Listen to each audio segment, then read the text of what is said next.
Well, you said what else is on the docket, man. We just continuing to get an influx of news and information thanks to the interwebs, man. Shout out to Bill Gates and the CIA. All right, so we got Carl Anderson, 1/3 of the well, I guess 1/4 of the OC now, as he will make wrestling history as the first ever currently contracted WWE superstar to take part in New Japan's Wrestle Kingdom. And if you know anything about Wrestle Kingdom, man, that's like their WrestleMania over there, man. So he will take part in that, but also on the card, even bigger history, because you want to talk about the Forbidden Door. On the card, you're gonna have acts from WWE, AEW, and Impact Wrestling all on this card. So, man, what Triple H said, the forbidden, he didn't say forbidden door, but there's so many words, back some 3 years ago.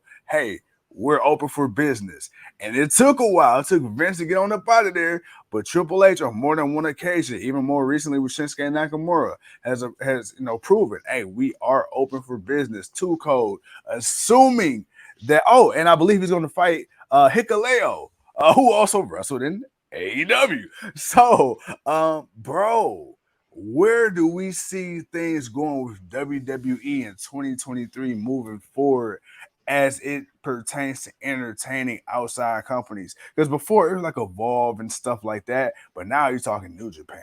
And that's a pretty big fucking deal because outside of the States, outside of Ring of Honor and things like that, New Japan's like pretty much like the equivalent of an overseas WWE or AEW type over there anyway. Right. Right. Well, them getting the American audience, that's their biggest thing. See, they figure out how to get the American audience, then they're golden. But it's the same thing, vice versa. WWE wants that international Asian audience, and Yeah. they want they want they want to get over there. They want a piece of that pie, just like New Japan wants a piece of the pie over here. That's business. Having 4 different wrestling companies in a one tournament, Yeah. that's going to do big. And you know why it's going to do big? Because that leaves the door open, or at least that creates a possible doorway Yeah. to us getting an AEW, WWE Forbidden Door. Mm-hmm. So, hey, look, obviously WWE sees companies working together and putting on shows and having matches. It's a thing. Right. It's a thing. It's a thing. People want to see these things. Look, we've always wondered, man, what would have happened if the NWO would have opened the door? If they ought to just open that door.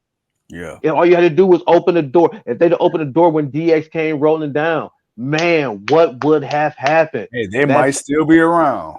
and that right then and there uh is the main reason why I'm saying it. It could possibly be a thing if it don't happen in 23, 24, 25, 26, 27, 30, 32, whatever it needs to do, but build the relationship and the trust, through it, and we could possibly get it. But I can definitely see WWE working with New Japan because they got stars. They got a couple of their international stars already. So Yeah. that's they already got a foothold. I mean, so but again, everybody would want to work with WWE. I'm not going to say Tony Khan would never want to work with WWE. Of course he would. He's open to it, but he's open to it if it's good for business.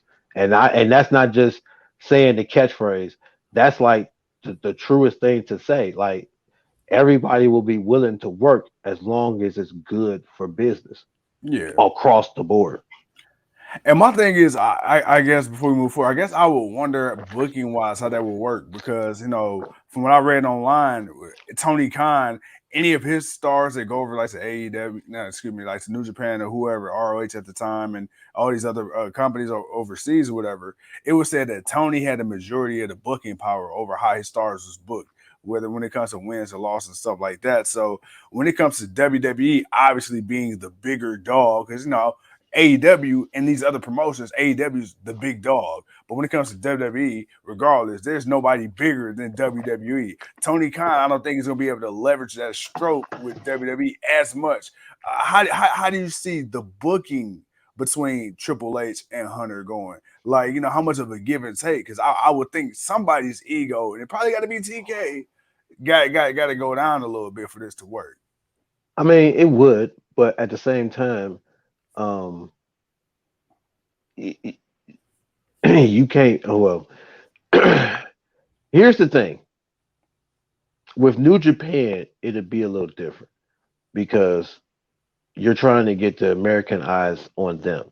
Yeah. With AEW, I feel like because of who is potentially to be on both said companies at the time, there's going to have to be maybe a 50-50 split on some matches because there's no way AEW is going to let too many of their guys lose. Let's just say, for instance, let's just say AEW and them decide to do something, and one of the big matches is John Moxley versus Roman Reigns. Ha ha. Throw Throw that at y'all who like winning? that. Hey, Let me who throw that winning out. that? Let me throw that at y'all real quick. Okay, okay. So who's winning? Who's winning? Who's winning? Double disqualification. No. You can't do that. You can't do that. You can't do that. Oh no, you can't do that. That's the waste. That's a waste. That is a waste. You cannot do that. There has to be a clear winner. I Somebody's want to, got to take bro. You that know what's pin. crazy? I would say to me, the more believable, and it's crazy I'm saying this, but it's not, will be Moxley. Okay, but here's the thing though. Now you're thinking credibility, right? Moxley has credibility.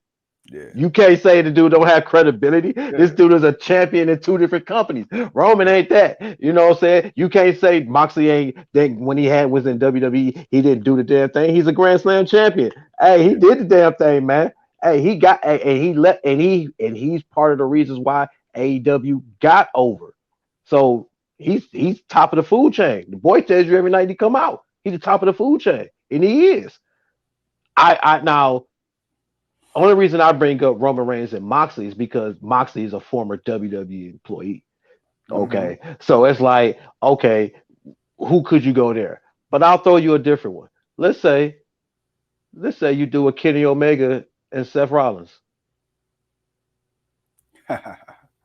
Okay. Now you got somebody who ain't never been in WWE going up against a top. Now one of the come on, man.